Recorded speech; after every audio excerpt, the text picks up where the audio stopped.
Salut, salut, j'espère que tu vas bien. Cet épisode, c'est le premier d'une série d'interviews que je voudrais faire sur l'entrepreneuriat et un sujet qui me tient tout particulièrement à cœur, les relations. Dans auto-entrepreneur, il y a auto. Pas le auto de la voiture, mais le auto de tout seul, toi-même, sans aide et sans collègue. Alors dans ce monde de l'entrepreneuriat, il est hyper facile de se sentir un peu solo. Dans cette série d'épisodes, j'ai eu envie d'explorer la relation de chacun avec cette solitude, les relations qu'on peut se créer sur les réseaux, la compétition, mais aussi les liens qui peuvent se tisser dans un monde digital où on ne se rencontre pas forcément en physique. Quand j'ai commencé, je dois t'avouer que je l'ai beaucoup senti, cette solitude.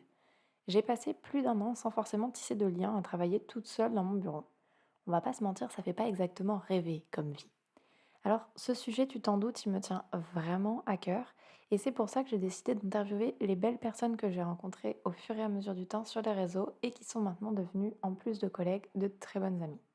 Alors, commençons sans plus tarder. Et pour cet épisode, je serai toute seule. Je voulais le faire moi-même pour commencer et te donner mon avis et mon point de vue. Les autres, je ne serai que la petite interrogatrice et je laisserai la parole à toutes mes collègues et amies. Alors, petite présentation, si jamais tu ne me connais pas, salut, je m'appelle Margot, je suis brand designer, en français ça donne stratégiste de marque et créatrice d'identité visuelle.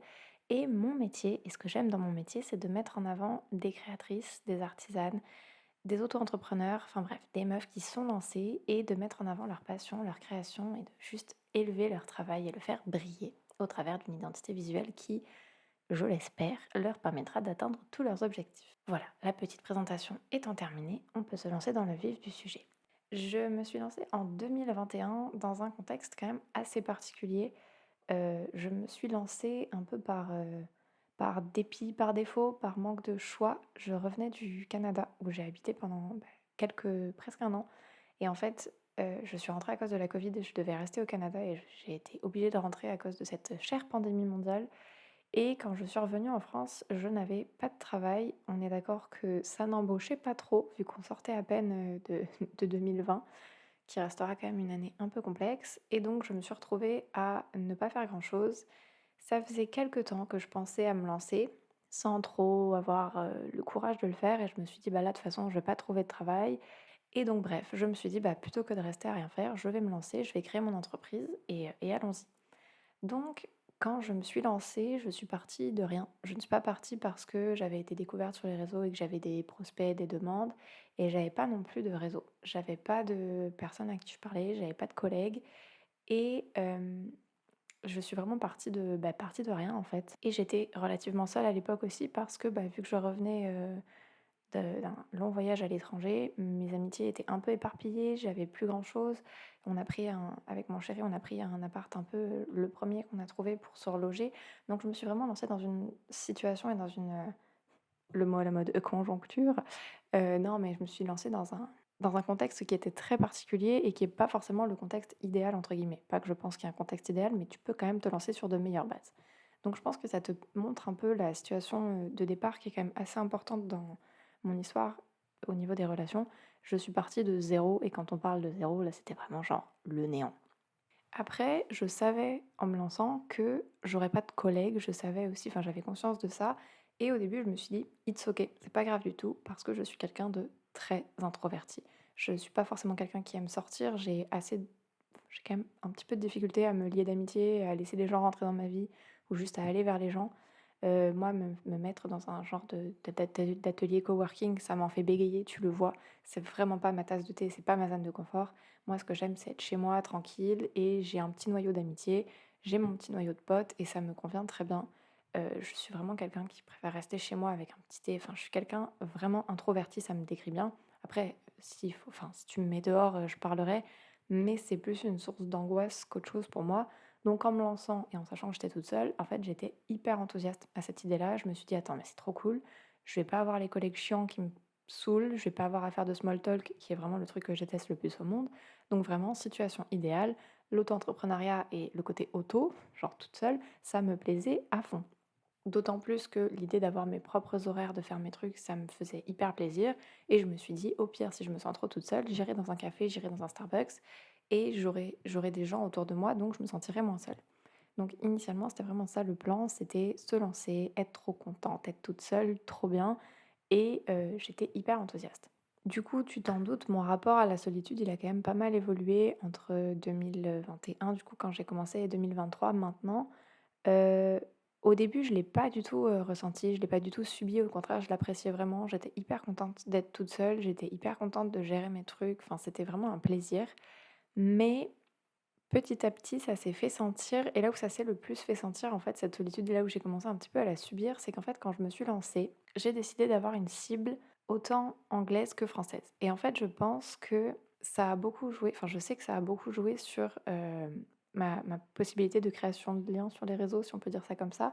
En fait, j'étais vraiment persuadée, idée fausse, hein, bien sûr, mais j'étais persuadée que l'entrepreneuriat en France était quasiment inexistant et je ne voulais pas travailler avec des mecs. Ça, c'est quelque chose j'ai pas forcément eu des très bonnes expériences. J'avais pas du tout envie de me confronter au sexisme. J'avais pas envie d'être prise pour une idiote et j'avais la flemme, en fait, d'avoir à défendre mes positions face à des mecs. Je sais que not all men, on est bien d'accord, mais dès le début, c'était un truc où je savais que ça allait me dégoûter de mon travail si je devais me battre pour ça. Donc je me suis dit: «Je veux travailler avec des meufs» et il faut pas oublier que je revenais du Canada et que du coup, j'ai vraiment baigné dans un monde qui était nord-américain où l'entrepreneuriat et le monde, du business est hyper différent et donc j'avais vachement de sources américaines, je suivais beaucoup d'américaines, beaucoup de canadiennes, c'était dur à dire. Donc quand je suis arrivée en France, pour moi, c'était logique de m'essayer de m'insérer en fait sur ce marché-là, marché américain, marché anglophone, parce que c'était celui dans lequel j'avais baigné pendant très longtemps. Donc, même si j'écrivais mes légendes aussi en français et même si j'essayais de m'adresser à une cible française, c'était pas ma cible principale et je suis complètement passée à côté. Je vais parler d'Instagram parce que c'est mon réseau principal et c'est celui que j'utilise le plus et donc sur Instagram, je suis complètement passée à côté de toute la sphère, auto-entrepreneuriale française et je n'avais pas conscience qu'elle existait. Ce qui veut dire que j'essayais de m'insérer dans un marché qui est américain, qui est anglais et pour lier des amitiés, pour faire des contacts, ça a été un peu compliqué. Et en fait, au bout d'un an, je me suis rendu compte que j'étais toute seule. Je parlais quasiment à personne au niveau business. J'avais vraiment enfin, j'avais aucune amitié. En fait, j'avais des personnes à qui je parlais de temps en temps parce que forcément, tu sais, tu communiques à deux, trois personnes. Mais ces personnes ne se sont jamais hissées au niveau d'amitié, en fait. Et je me suis retrouvée, arrivée 2022, à me dire, putain, là, je suis vraiment toute seule. Je galère. J'arrive pas forcément à sortir. Sur le marché, je me fais pas de place en plus, donc j'ai un peu réévalué, la manière dont je faisais les choses et petit à petit, j'ai juste abandonné cette espèce d'ambivalence et ce côté, bilingue parce que ça ne fonctionnait pas et je me suis dit: «Tant pis, je vais essayer en français». Il y a, plusieurs choses qui ont fait que ce changement a opéré et une de ces choses, c'est que j'ai fait une connaissance sur le marché francophone qui m'a peu un peu ouvert les yeux sur, toutes les possibilités qu'il y avait et sur ce monde francophone qui existait et qui est super cool. Maintenant que je suis dedans, que j'ai des orteils dedans et que je l'ai vu et que j'ai découvert, je me rends compte à quel point j'avais tort. Mais c'est vrai que quand tu ne connais pas quelque chose, quand tu ne l'as jamais vu, bah, c'est dur d'imaginer qu'il peut exister. En tout cas, moi, j'y ai pas pensé. Avant de vraiment partir du coup sur ce côté amitié que j'ai développé et sur ce qui s'est passé en 2022 et sur le petit shift qui s'est vraiment passé, je trouve qu'il est intéressant de faire un petit point sur la concurrence et la compétition parce que je trouve que c'est quand même un gros bout au niveau des réseaux sociaux. Il y a ce côté concurrentiel qui est très présent. Encore une fois, moi, je vais te parler d'Instagram parce que it is le réseau que je connais. Mais, il y a plein de manières de voir la concurrence. Il y a plein de manières de l'appréhender et il y a pas de bonne réponse ou de mauvaise réponse. Il y a des personnes qui, ne se lieront pas d'amitié ou qui ne parleront pas à des gens qui sont dans leur même secteur, dans leur même marché et qui sont des concurrents directs. Il y a des personnes qui s'en fichent. Moi, personnellement, je m'en fiche. C'est-à-dire que, si tu fais partie de ma compétition directe, ça m'empêchera pas d'aller voir ton travail, de te féliciter quand tu fais des chouettes trucs et de te suivre et de t'encourager et d'être contente pour toi quand tu as des réussites. Parce que je pense qu'il y a assez de travail pour tout le monde. Pour moi, c'est pas parce que je te suis déjà que ça va changer quoi que ce soit à ma manière de fonctionner et à ma manière d'être. Ça fait suffisamment longtemps que je fais ça pour que je ne copie pas et pour que je ne me sente pas en danger par rapport aux autres. Je fais mon truc de mon côté, je suis dans mon chemin et je fais mes trucs. Mais surtout, pour moi, c'est pas parce qu'on est dans le même métier qu'on doit se taper dessus, en fait. C'est pas parce que on fait la même chose qu'on doit se haïr et ne pas être content pour l'autre. Si tu as des clients, peut-être que même ce client nous a parlé à toutes les 2. Si le client t'a choisi toi, c'est que tu corresponds mieux et que donc moi, j'aurais pas forcément pu rendre ce client heureux. Donc je suis contente pour le client et pour toi que ça se soit fait avec toi. Donc vraiment mon rapport à la compétition, à la concurrence, je trouve, enfin j'estime, en tout cas pour moi, il est sain. C'est une manière que je trouve assez saine de le enfin je le vis de manière très saine dans le sens où, ça j'ai pas de mauvais sentiments en fait par rapport à la concurrence ou par rapport à la compétition. Je pense qu'on est suffisamment nombreux pour, chacun trouver notre bonheur et faire ce qu'on veut et tu vois, c'est un truc où, si un jour c'est déjà arrivé d'ailleurs des personnes qui me demandent, «Quelle police tu as utilisée?» ou «Comment tu as fait telle chose?» ou je suis toujours la première à te donner bon, je vais pas te donner, un tuto sur, comment faire exactement le logo que je viens de faire, mais si j'ai des techniques, si j'ai des trucs, si, je peux t'aider, je le ferai, ça me fera plaisir. Parce que pour moi, dans tous les cas, l'info, que je te la donne ou pas, tu finiras toujours par la trouver. Donc je vois pas l'intérêt, d'aller garder, comme on dit, gatekeep. Je vois pas l'intérêt de garder des informations pour moi, ça n'a aucun intérêt. Je préfère clairement partager, avoir une bonne relation avec mes compétitrices et avec mes «concurrentes» entre guillemets, même si je les vois même pas comme ça, parce que je trouve que ça fait un espace qui est beaucoup plus sain, c'est vachement plus agréable et puis je me dis: «Bah, voilà, si j'aide mon prochain, peut-être que mon prochain m'aidera aussi en retour un autre jour quand j'aurai besoin d'aide» et je préfère avoir ce rapport-là et cette relation-là avec les autres. Après, c'est pas pour dire que si tu as un autre rapport à ta compétition, c'est mauvais, pas du tout. Chacun vit son truc comme il le veut, mais moi j'ai un rapport qui est non existant en fait. Enfin, il y a pas pour moi dans ma tête cette notion de compétition. Il va y avoir cette notion de concurrence parce que j'ai quand même conscience qu'on travaille dans la même chose et qu'on fait la même chose, mais je sais aussi que mon travail diffère sur plein d'aspects de tel ou tel autre graphiste. On a chacune notre patte et en soi, on sera jamais exactement identique pareil. Donc je suis pas particulièrement inquiète. Voilà, maintenant qu'on a fait cette petite, parenthèse qui n'était pas une parenthèse sur, les ennemis, parlons copains. Et du coup, comme je te l'ai dit, moi j'avais pas mal de préjugés sur, les réseaux sociaux et sur Instagram, mais surtout sur le fait que je ne pensais pas que des gens des gens français intéressants et qui partageaient le même point de vue que moi existaient. On est d'accord que c'est, un point de enfin c'est vraiment une pensée débile, mais écoute, c'est ce que c'est. It is what it is et bah, depuis je me suis rendu compte que j'avais bien tort.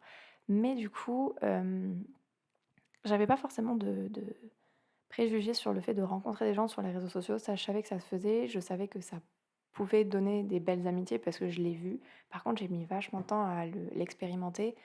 D'abord parce que, comme je te disais, bah, j'ai mis vachement de temps avant de me rendre compte que j'étais pas au bon endroit et que j'étais en train de me gourer complètement. Donc il a fallu près d'un an, comme je te disais, pour que je me rende compte que le marché francophone était hyper cool, qu'il y avait des meufs super talentueuses et hyper intéressantes et gentilles et tout ce que tu veux. Donc voilà. Et comme je te disais, du coup, c'est une rencontre qui a un peu tout changé. Et cette première rencontre, elle m'a vraiment ouvert des portes incroyables. Et c'est Constance de Bloom Velvet sur Instagram, qui est une photographe culinaire, donc pas du tout, du tout, une compétitrice pour le coup, mais c'était, Constance m'a contactée au début parce qu'elle avait besoin de mon aide et j'ai pas pu l'aider.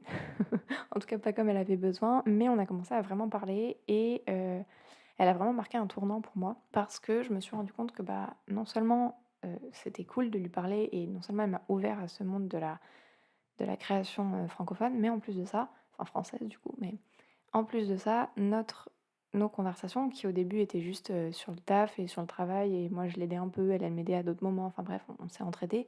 Bah, au fur et à mesure qu'on parle, elle s'est vraiment transformée en amitié et on a fini par se retrouver. On n'était pas du tout de la même ville initialement et on s'est retrouvés à équidistance pour une journée. On est partis manger ensemble, évidemment, la bouffe, toujours. Constance et moi, c'était obligé. Et en fait, au travers de Constance, j'ai découvert plein d'autres comptes. On va pas se mentir, en allant fouiller dans les gens qu'elle suivait et en regardant les personnes qui commentaient ses photos aussi, puisque du coup, bah, ça m'a intéressée, je regardais tout ça.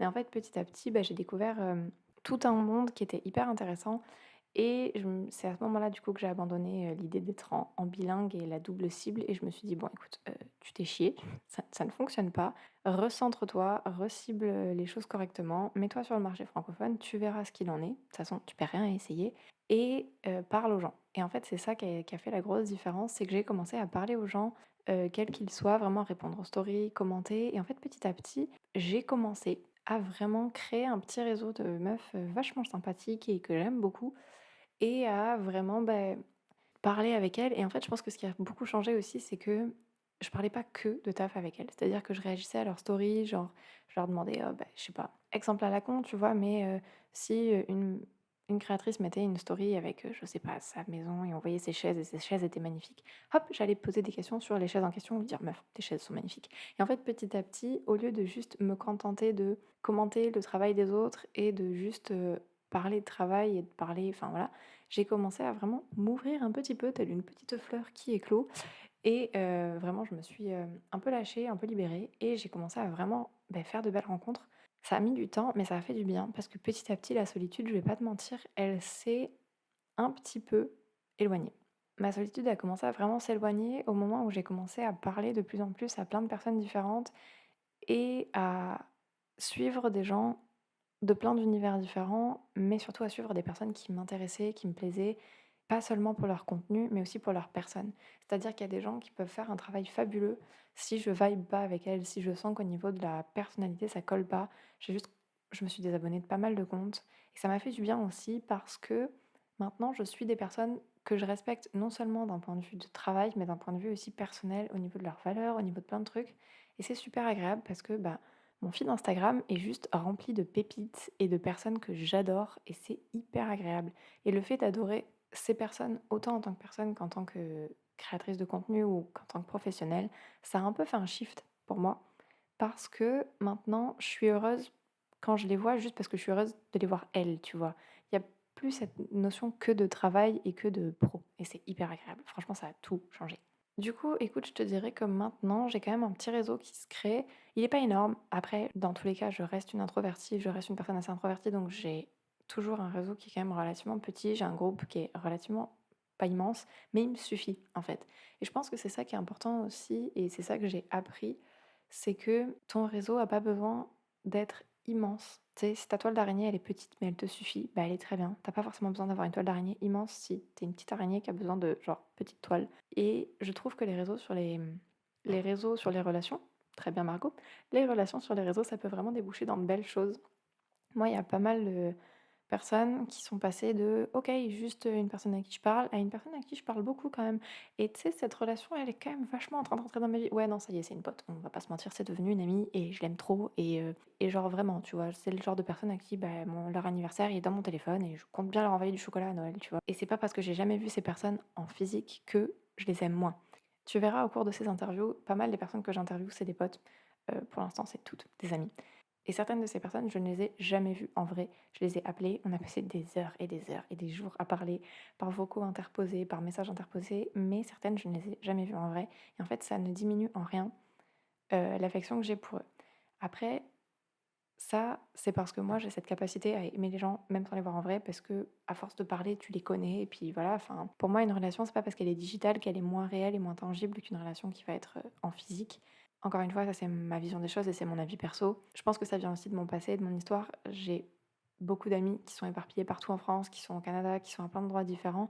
Et le fait d'avoir des amitiés aussi lointaines, j'ai appris à gérer des amitiés lointaines et à avoir des liens qui sont différents mais qui sont toujours aussi forts.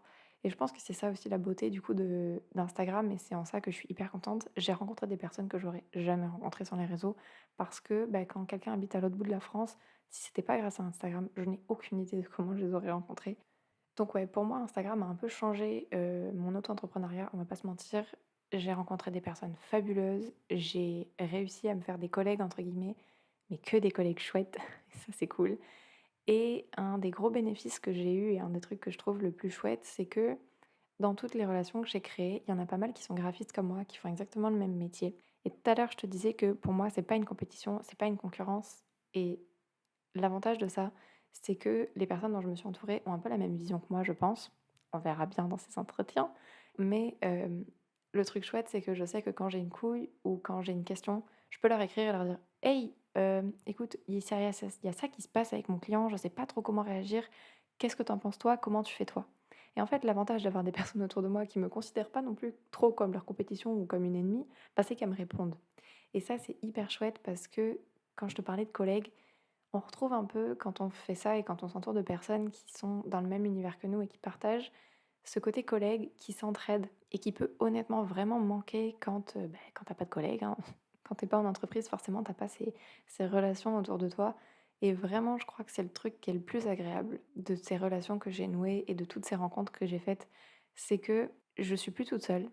Dans la journée, je peux parler à plein de gens et je peux parler d'entrepreneuriat. Je peux partager des problèmes, des problématiques ou des réussites à des gens qui vivent à peu près le même quotidien que moi. On se comprend et c'est des conversations que je peux pas avoir avec des personnes qui sont juste en entreprise parce qu'elles ne connaissent pas ce monde de l'entrepreneuriat, elles ne connaissent pas nos emmerdes, elles ne connaissent pas les galères. Si je leur parle de l'URSSAF, elles savent pas ce que c'est et c'est normal. Tu sais, moi, il y a plein de trucs qu'elles vivent, elles, en entreprise auxquels bon, j'ai vécu, enfin, j'ai travaillé en entreprise, donc forcément, je peux comprendre, mais en soi, ça fait très longtemps et tu vois, en créant ces liens sur les réseaux sociaux avec des personnes qui me ressemblent, avec des personnes que j'adore et avec des personnes que je comprends et qui me comprennent, j'ai réussi à avoir une bulle autour de moi de plein de personnes où c'est juste des nounours en fait. Je sais que quand je vais sur mes conversations Instagram et quand j'ouvre ouais, la page des conversations, j'ai plein de personnes autour de moi, enfin j'ai plein de personnes dans la petite liste déroulante à qui je peux écrire pour plein de choses, autant pour rigoler que pour dire: «Oh, il m'est arrivé ça, je suis trop fière» et elles seront contentes pour moi et autant pour leur dire: écoute, là, ça va pas, j'arrive plus, j'ai un problème, est-ce que tu peux m'aider?» Et ça, franchement, quand je me suis lancée en 2021, je pensais même pas que ce serait possible, je l'envisageais pas du tout et je pensais encore moins que ce serait en français. Donc franchement, je vais te dire, mon chemin entrepreneurial qui ne fait que commencer, hein, j'ai commencé en 2021, ça fait pas non plus hyper longtemps, mais il est pavé de très, très belles rencontres et je suis vraiment, vraiment heureuse de ça. Parce que moi qui étais introvertie et qui pensais que je ne souffrirais pas de la solitude et que je ne souffrirais pas du manque de collègues, je me suis retrouvée dans une situation où ça commençait à me peser et j'ai réussi à m'en sortir. Et je suis extrêmement fière de moi parce que vraiment, quand je te dis que j'ai du mal à faire des rencontres, je ne mens pas. Donc je suis fière de, de l'évolution qu'il y a eu et des personnes que j'ai réussi à rencontrer. Voilà pour ma petite histoire et pour comment j'appréhende et comment je vis mon entrepreneuriat, les relations, tout ça. Si tu es quelqu'un qui te lance, qui n'a pas de réseau, je sais à quel point c'est dur. Je sais à quel point on part avec un handicap, il faut le dire. Il y a une énorme différence entre les entrepreneurs qui se lancent et qui ont déjà un réseau, qui connaissent des gens, qui ont déjà des clients, parce qu'en fait, ça fait quelque temps qu'ils ont des clients et du coup, ils se lancent, non pas parce qu'ils ont besoin ou parce juste parce qu'en fait, ils ont déjà l'opportunité. Je pense qu'il faut prendre en compte ça et je pense que c'est quelque chose que les entrepreneurs, les coachs business devraient, se souvenir. On n'a pas tous un réseau. Parfois, on se lance, on est tout seul. On n'a pas tous la chance d'avoir des personnes dans notre famille ou dans notre entourage qui sont entrepreneurs et qui vivent ce qu'on a vécu et ça peut être super dur parce que, bah, parfois, on n'a personne à qui parler. On n'a personne à qui se confier et on a personne qui nous comprend, qui a vécu les mêmes choses que nous et je pense que c'est hyper important de se souvenir de ça et de se rappeler que ouais, parfois en face de nous, il y a des gens qui galèrent vraiment. Je sais pas, juste si tu dans cette situation, si tu es en train de te lancer ou si tu t'es lancé et que tu personne, ça peut changer. Petit message d'espoir, j'espère que mon histoire, te donnera un peu d'espoir, ça peut changer. Si ça fonctionne pas, change les choses change la manière dont tu fais les choses. Il y a peut-être de ça aussi. Malheureusement, moi, j'ai passé 1 an dans un désert, total parce que juste ma stratégie était pas la bonne, parce que mes ambitions étaient pas les bonnes et parce que j'étais pas au bon endroit, en fait, tout bêtement et tout a changé quand je m'en suis rendu compte et quand j'ai changé les choses. Les relations et les connexions sur les réseaux, elles viendront pas toutes seules, elles peuvent pour certaines. Tu peux avoir de la chance et rencontrer des belles personnes par hasard parce qu'elles te contactent, mais il faut aussi toi que tu arrives à les contacter, que tu hésites pas, que tu interagisses et vraiment, Instagram, à la base, c'est un réseau social, ne l'oublions pas et ouais, juste ouvre la porte aux gens et va toquer à la porte des gens aussi. Tu peux avoir des bonnes surprises. Après, force pas forcément. Si tu vois que la personne en face, elle a pas envie, ben, elle a pas envie, mais tu sais, ça peut se faire. Tu peux te créer une bulle juste sur Instagram et tu verras que c'est hyper chouette, que ça fait du bien et que tu souffles vachement plus quand tu es entouré, en fait. Même si tu es introverti et que tu penses que tu as besoin de personnes, crois-moi, de la part d'une personne qui est très introvertie et qui aime pas particulièrement les gens et qui déteste la bêtise humaine et qui a tendance à être un peu, intolérante parfois, vraiment, se faire des relations qui collent avec nous-mêmes, ça fait un bien fou. Et la chance qu'on a sur les réseaux, c'est qu'on peut choisir les personnes avec lesquelles on s'entoure. Et je pense que c'est ça aussi la magie d'Instagram et des réseaux en général, c'est que tu peux choisir de qui tu t'entoures. Tu peux suivre juste les personnes que tu aimes et qui te font du bien et kicker celles qui te font pas du bien. Et pareil, tu peux bloquer les personnes qui te font chier, qui t'écrivent trop et qui ont pas forcément d'intérêt pour toi. Forcément, tu le fais dans la douceur et la gentillesse, hein, on n'est pas non plus des, hein, on n'est pas des bêtes. Mais je pense vraiment qu'Instagram peut te permettre de créer juste la bulle dont tu as besoin avec les paramètres que tu décides et que tu aimes. Je t'avoue que moi, vraiment, ma vie et mon entrepreneuriat a changé quand j'ai décidé de m'entourer de personnes chouettes qui me faisaient plaisir et je te souhaite le même. Je te souhaite vraiment juste la même chose parce que ça change une vie, ça change une entreprise en fait et ça change une personne. Voilà pour ce premier épisode, voilà pour mon histoire. J'espère que ça t'aura plu et je voudrais le terminer avec une question que je poserai à chacune de mes invités. C'est une question qui n'a rien à voir avec la choucroute mais qui fait chaud au cœur. C'est les 3 gratitudes ou 3 choses qui te rendent heureuse. Fun fact, c'est un petit exercice que j'essaie de faire, tous les jours au quotidien. Les 3 gratitudes, les 3 choses de ma journée ou juste de ma semaine ou n'importe, mais qui m'ont fait plaisir, qui m'ont fait chaud au cœur et juste qui rendent la vie un peu plus belle sur plein de sujets différents. Ça peut être n'importe quoi. Et du coup, mes 3 gratitudes du jour. La première, ma tasse Starbucks en forme de citrouille. Est-ce que c'est ridicule? Oui. Est-ce qu'il fait excessivement chaud aujourd'hui? Oui. Est-ce que je l'ai quand même? Oui, absolument. Je l'ai acheté récemment et je t'avoue que ça me rend très heureuse l'arrivée de l'automne. J'ai juste hâte qu'on soit vraiment en automne, mais actuellement, ma petite tasse est devant moi. C'est une citrouille et je trouve ça fabuleux et ça me rend très heureuse. Deuxième gratitude, de reprendre les enregistrements d'épisodes. Je t'avoue que ça m'avait fort manqué.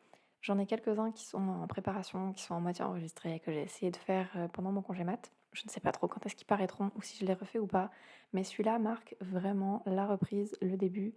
Et je t'avoue que je suis excessivement heureuse parce que ça fait du bien. Le podcast, c'est vraiment quelque chose qui me plaît, qui me rend heureuse. Et j'ai trop hâte de cette série d'épisodes avec plein d'invités, autant que je pourrais avoir. Et, et j'ai hâte des petites conversations qu'on aura. Et ma troisième gratitude, du coup, attention, tu vas être super surprise, c'est toutes les potes, toutes les amies, toutes les belles rencontres que j'ai fait sur les réseaux. Si tu m'écoutes et que tu te reconnais, je t'aime fort. Merci d'être autour de moi. Merci à toutes les belles créatrices, les belles personnes, juste les meufs badass qui m'entourent. Ça fait du bien de vous voir. Et il y en a plein à qui j'ai probablement jamais parlé et qui pourtant, quand je les vois apparaître sur mon feed, elles me font du bien au cœur. Donc, belle gratitude pour ça. Juste une grosse joie d'avoir des personnes sur Instagram qui sont pros, qui sont honnêtes, qui sont juste incroyables. Et pour ça, plein d'amour. Et écoute, je te souhaite de la fraîcheur et un bel automne. Actuellement, c'est ce que je peux souhaiter de mieux à quelqu'un. Voilà pour cet épisode, j'espère qu'il t'aura plu, j'espère que tu l'auras trouvé intéressant. J'ai hâte de commencer les interviews, ça commence. Pour moi, on est dimanche actuellement et les interviews prennent demain avec la première. J'ai hâte de les sortir, j'ai hâte de te faire découvrir peut-être de très belles personnes parce que je t'assure qu'elles sont absolument fabuleuses. Je te fais des gros bisous. J'espère que cet épisode vraiment t'a plu. Si tu veux me retrouver, me suivre, travailler avec moi ou juste partager cette belle bulle que j'ai créée sur Instagram, tu peux venir me suivre at Margot Gestin. N'hésite pas, tu peux aussi me retrouver sur mon site internet www.margotgestin.com. Attention, j'ai fait original. Tu pourras découvrir sur mon site toutes mes offres. Tu y auras aussi accès sur Instagram. Et écoute, en attendant de te retrouver là-bas, je te fais un gros bisou. N'hésite pas à me laisser un commentaire, des étoiles, un avis sur ta plateforme d'écoute préférée. Ça me ferait très plaisir et ce serait fort apprécié. Et sur ce, écoute ma foi, je crois qu'il est temps de te laisser. Je vais finir mon petit thé dans ma tasse citrouille. Je te fais des gros bisous et je te dis à la prochaine fois. Bye!